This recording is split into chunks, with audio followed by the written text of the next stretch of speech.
Hello दोस्तों, कैसे हो आप सब। आशा करता हूँ कि सब अच्छे होंगे। तो चलिए आइए स्टार्ट करते हैं आज का वीडियो। और आज के वीडियो में हम करने वाले हैं सीटेट में पूछे जाने वाले हर बार सीडीपी से 15 प्रश्न।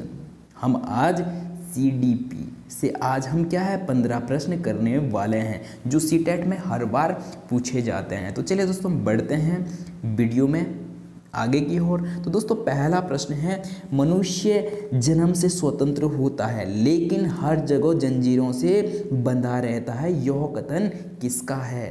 तो दोस्तों इसका जो सही आंसर हो जाएगा वो हो जाएगा option number 2, Jean Jacques Rousseau. इसका क्या हो जाएगा दोस्तों, ऑप्शन नंबर 2 क्या हो जाएगा, सही उत्तर हो जाएगा। तो चलिए बढ़ते हैं आगे की ओर। अगला जो दोस्तों प्रश्न है, प्रश्न नंबर 2, मुझे 1 दर्जन स्वस्थ बच्चे दे दो, मैं उन्हें डॉक्टर, न्यायाधीश और भिखारी यहाँ तक कि चोर बना सकता हूँ। किसकी टिप्पणी है, जेबी वाटसन, जंग, हॉल और गुंथरी। तो दोस्तों इसका जो सही उत्तर हो जाएगा वो हो जाएगा जेबी वाटसन का। ये क्या है, कथन है, स्टेटमेंट है कि आप मुझे क्या है 1 दर्जन स्वस्थ बच्चे दे दो, मैं उन्हें डॉक्टर भी बना सकता हूँ और न्यायाधीश भी बना सकता हूँ, भिखारी भी बना सकता हूँ और यहाँ तक कि क्या है चोर भी बना सकता हूँ। ये कथन किसका है दोस्तों, जेबी वाटसन का। तो चलिए बढ़ते हैं अगले प्रश्न की ओर। अगला जो दोस्तों प्रश्न है, शिक्षा की द्विध्रुवीय प्रक्रिया का विचार डैश डैश द्वारा विकसित किया गया। सर जॉन डीवी और सर जॉन एडम्स और सर आइजक न्यूटन और सर रिचर्ड्स ब्रैनसन। तो दोस्तों इसका जो सही उत्तर हो जाएगा वो हो जाएगा option number 2, sir John Adams. तो चलिए बढ़ते हैं अगले प्रश्न की ओर। अगला जो दोस्तों प्रश्न है, शैक्षिक समाजशास्त्र का प्रणेता निम्नलिखित में से कौन है। George Payne, George Adams, John Dewey और विलियम वुंड।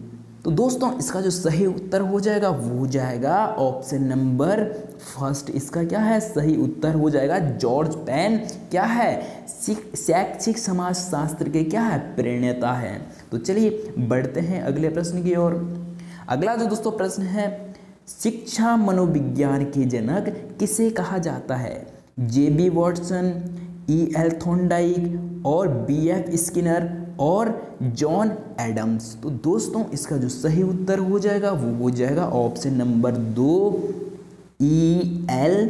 थॉर्नडाइक क्या है, शिक्षा मनोविज्ञान के क्या है, जनक हैं। तो चलिए बढ़ते हैं अगले प्रश्न की ओर। अगला जो दोस्तों प्रश्न है शिक्षा की द्विध्रुवीय प्रक्रिया डैश डैश द्वारा चलाई गई। तो दोस्तों यहाँ पे थोड़ा सा PDF टाइप करते हुए मिस्टेक हो गई है। यहाँ पे ऑप्शन नंबर 3 2 बार है, तो इस वाले ऑप्शन को आप क्या कर देंगे, कट कर देंगे। तो यहाँ पे पहला ऑप्शन है B.F. स्किनर और सेकंड है फ्रेडरिक फ्रोवेल और थर्ड है जॉन डीवी और फोर्थ है मेरिया माउंटेंसरी। तो दोस्तों इसका जो सही उत्तर हो जाएगा वो हो जाएगा जॉन डीवी। इसका क्या है, सही उत्तर हो जाएगा। तो चलिए दोस्तों बढ़ते हैं।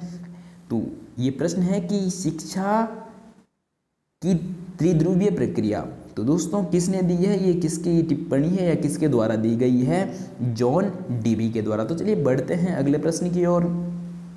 अगला जो दोस्तों प्रश्न है, प्रश्न नंबर 7, किस दार्शनिक का विचार है कि शिक्षा मनोविज्ञान विकास के सिद्धांत पर आधारित है। John Dewey, Watson, Rousseau, Thorndike. तो दोस्तों इसका जो सही आंसर हो जाएगा वो हो जाएगा ऑप्शन नंबर 3, रूसो। रूसो क्या मानते हैं कि शिक्षा मानव विकास के सिद्धांतों पर आधारित होनी चाहिए। तो चलिए दोस्तों बढ़ते हैं अगले प्रश्न की ओर। अगला जो दोस्तों प्रश्न है, प्रश्न नंबर 8, 19वीं शताब्दी के अंत में किस दार्शनिक ने सीखने के नियम जानवरों के साथ अपने प्रयोगों का परिणाम स्वरूप तैयार किए। गिलफर्ड और वाटसन और एडवर्ड थॉर्नडाइक और जॉन डीवी। तो दोस्तों इसका जो सही उत्तर हो जाएगा वो हो जाएगा ऑप्शन नंबर 3, एडवर्ड थॉर्नडाइक ने क्या किया, 19वीं शताब्दी के अंत में सीखने के नियम में क्या है, जानवरों के साथ अपने प्रयोगों के परिणाम तैयार किए, परिणाम स्वरूप क्या किए, तैयार किए। तो दोस्तों चलिए बढ़ते हैं अगले प्रश्न की ओर। अगला जो दोस्तों प्रश्न है, शैक्षिक मनोविज्ञान शिक्षा का विकास का एक व्यवस्थित अध्ययन, यह कथन किसका है? B.F. Skinner, J.F. स्टफन और C.V. गुड और C.H. जुंड। तो दोस्तों इसका जो सही उत्तर हो जाएगा वो हो जाएगा ऑप्शन नंबर 3। तो दोस्तों यहाँ पे ऑप्शन नंबर 3 कौन सा हो जाएगा? यहाँ पे नंबरिंग में थोड़ा सा मिस्टेक है, J.F. स्टीफन इसका क्या हो जाएगा, सही उत्तर हो जाएगा। तो चलिए दोस्तों हम बढ़ते हैं अगले प्रश्न की ओर। अगला जो दोस्तों प्रश्न है, प्रश्न नंबर 10, निम्न में से कौन सा अधिगम का सहचार्यवाद का सिद्धांत नहीं है? ऑप्शन फर्स्ट है अनुकूलित अनुबंध का सिद्धांत, ऑप्शन सेकंड है गेस्टवाल्ड का सिद्धांत और ऑप्शन थर्ड है उद्दीपन अनुक्रिया का सिद्धांत और ऑप्शन 4 है क्रिया प्रस्तुत अनुबंध का सिद्धांत। तो दोस्तों इसका जो सही उत्तर हो जाएगा वो हो जाएगा ऑप्शन नंबर 3 उद्दीपन अनुक्रिया का सिद्धांत। इसका क्या हो जाएगा, सहचार्य का सिद्धांत नहीं है। तो चलिए दोस्तों बढ़ते हैं अगले प्रश्न की ओर।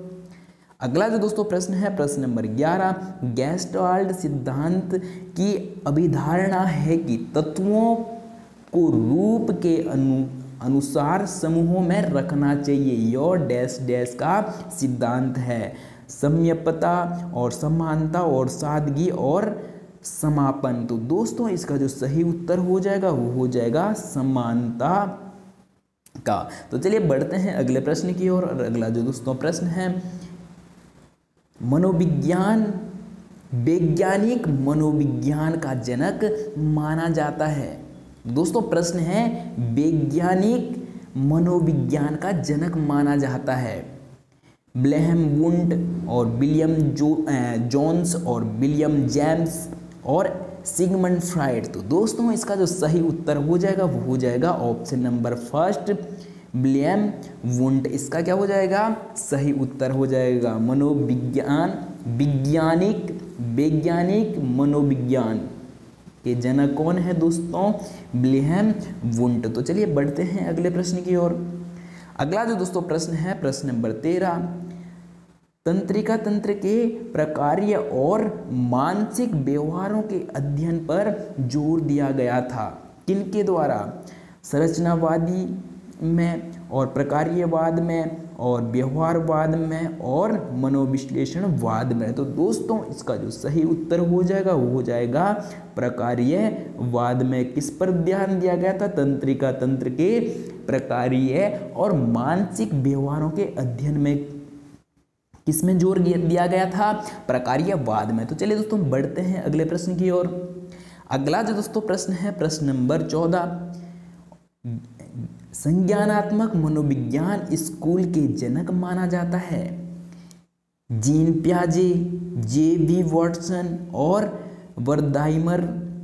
और अगला जो दोस्तों लास्ट ऑप्शन है अब्राहिम मैस्लो। तो दोस्तों इसका जो सही उत्तर हो जाएगा वो हो जाएगा जीन पियाजे को क्या माना जाता है, संज्ञानात्मक विकास स्कूल के जनक माना जाता है। और दोस्तों बढ़ते हैं अगले प्रश्न की ओर। अगला जो दोस्तों प्रश्न है ये आज के लिए अंतिम प्रश्न है। तो दोस्तों अगर आप हमारे सारथी कोचिंग सेंटर में पहली बार हो तो चैनल को सब्सक्राइब और वीडियो को लाइक करना ना भूलें। तो दोस्तों पहला ये काम कर दें कि चैनल को सब्सक्राइब और वीडियो को लाइक कर दें। तो चलिए दोस्तों बढ़ते हैं अंतिम प्रश्न की ओर। मानसिक स्तर पर, तो दोस्तों प्रश्न है मानसिक स्तर पर सूचना एवं विचार का संगठन मनोविज्ञान में कहलाता है अनुभूति, स्मृति, स्कीमा और बुद्धि। तो दोस्तों इसका जो सही उत्तर हो जाएगा वो हो जाएगा ऑप्शन नंबर क्या है, सेकंड। तो दोस्तों स्कीमा। तो दोस्तों इसका ऑप्शन नंबर सेकंड इसका क्या हो जाएगा, सही उत्तर हो जाएगा। तो दोस्तों प्रश्न है मानसिक स्तर पर सूचना एवं विचार का संगठन मनोविज्ञान में कहलाता है। तो दोस्तों क्या कहलाता है, स्कीमा। इसलिए ऑप्शन नंबर 2 इसका क्या हो जाएगा, सही उत्तर हो जाएगा। तो चलिए दोस्तों अब बात कर लेते हैं कि आज सीटेट का क्या है, नोटिफिकेशन भी आ गया है। आज तारीख कितनी है, 20 10/2022 को दोस्तों क्या आ गया है, सीटेट का नोटिफिकेशन आ गया है। तो नोटिफिकेशन में दोस्तों महत्वपूर्ण बातें क्या है कि जो पेपर है, पेपर कब, दिसंबर से जनवरी के बीच कराया जाएगा। और अगली बात है कि आप कब से कब तक भर सकते हैं, तो आप 31 अक्टूबर 2022 से कब तक भर सकते हैं दोस्तों, आप भर सकते हैं 24/11/2022। तो आप 24 नवंबर तक क्या कर सकते हैं, फॉर्म को अप्लाई कर सकते हैं। और दोस्तों अगर हम बात करें फीस की, तो फीस कितनी है, अगर आप क्या है ओबीसी और जनरल कैटेगरी से हो तो फर्स्ट पेपर की फीस कितनी हो जाएगी, 1000 रुपये हो जाएगी। और अगर आप दोनों ही पेपर भर रहे हैं तो कितनी हो जाएगी दोस्तों, 1200। अगर आप ST SC और विकलांग वर्ग से हैं तो दोस्तों एक पेपर की फीस हो जाएगी 500 रुपया और दोनों पेपर की फीस कितनी हो जाएगी, 600 रुपये। तो चलिए दोस्तों आज के लिए इतना ही, और वीडियो में पूरा बने रहने के लिए बहुत बहुत धन्यवाद। और अगर चैनल पर पहली बार हो तो चैनल को सब्सक्राइब और वीडियो को लाइक करना ना भूलें।